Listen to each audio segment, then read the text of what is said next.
Good morning, and thank you so much for having me on the show, and good morning to the viewers at home.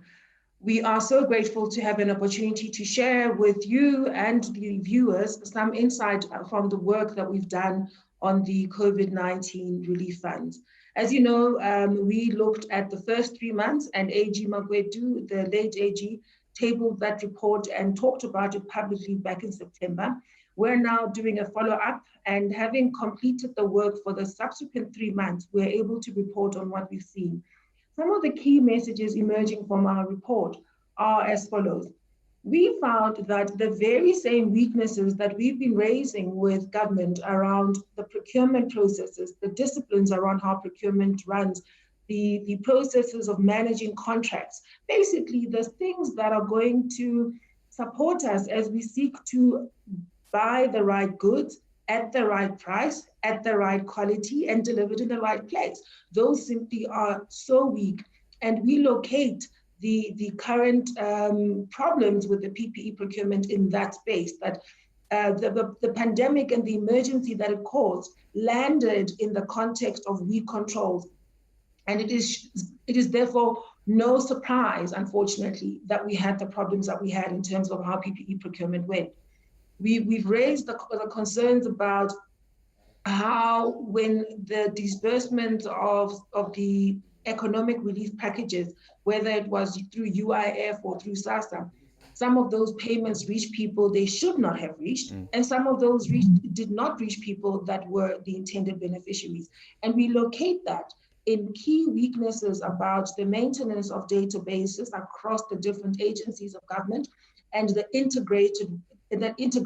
poor integration of how those databases are used. So to take your point about these directors of companies that benefited from PPE procurement and other procurement with the state on the one hand, and then still benefited out of funds that were meant for vulnerable people, that I would associate with two problems.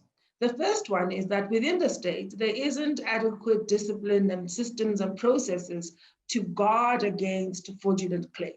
So you're always going to be vulnerable because you're not building these strong controls to identify potential fraud, to detect it if it happens, and to quickly recover when it's been identified. So that's the first part, and that's a journey that government has to deal with. Sort out internal controls, sort out database integration, deal with capacity to quickly detect, and importantly, apply consequences where required. And we've seen some movement in that regard, and I'll come back to that in a moment. Yeah. The second aspect of how I would want us to look at the story about these directors of companies that benefited from state contracts and still applied and benefited from funds meant for vulnerable people is a reflection on who we are. Because, you know, these are people who are citizens like you and I who happen to be doing business. And then the question that must arise is, on what basis do you put your hand up to go and benefit from funds that you know are not meant for you, that you know are meant for people who are much more vulnerable than you? Right. And that's a question I think we have to be seized with. What we found, which I think we must talk about, is the benefit of responsiveness in some areas of government. Let's look at UIF, for example.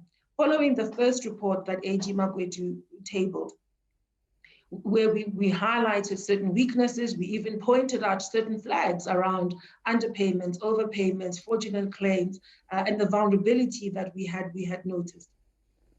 There was a big shift in that department that is led by Minister Nwesi. There was action. You might recall that the very same afternoon that AG Magwedu talked about his report, there were announcements about some bold moves made by the executive authority. And there was movement to strengthen controls so that the next 3 months of payments, yes, still had exceptions, but they were not as pervasive as before. Right. AG, if I can there. To recover funds that had been lost. Yeah, I'm hoping to hone in on that in just a moment. But first, you know, there's also been talk of a post-validation process to try and, if you like, tighten some of these loose ends. What exactly does that mean, and how would that affect the people who are hoping to benefit from these funds? So, you know, a system is never foolproof. You're always going to have some incidents where things don't go as you expected. What we've all got to do are three things. Make sure that we keep tightening the systems so that when we pick up a problem, we tighten and it doesn't recur. And that's what we're seeing. We're seeing less pervasiveness of problems that we identified in the first instance. So sort out the processes so that you avoid instances of fraudulent claims being paid.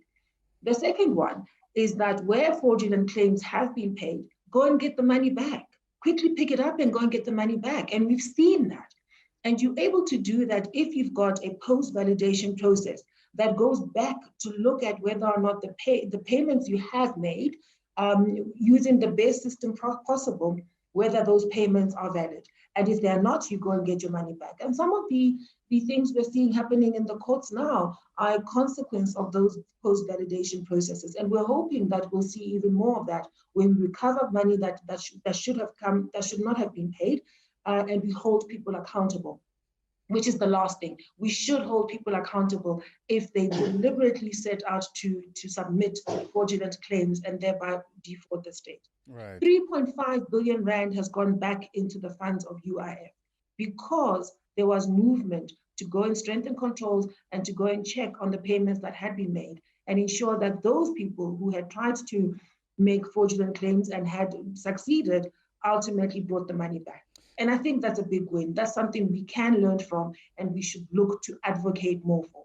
Yeah, and I guess it's going to have to be on that optimistic note that we're going to have to leave it. Sadly, we're out of time. So many other issues to try and dissect. Hopefully, that will be enough reason to bring you back onto the AM report to do exactly that. For now, let me thank you for helping us better contextualize some of those figures. Tsakane Maluleke is the Auditor General of South Africa.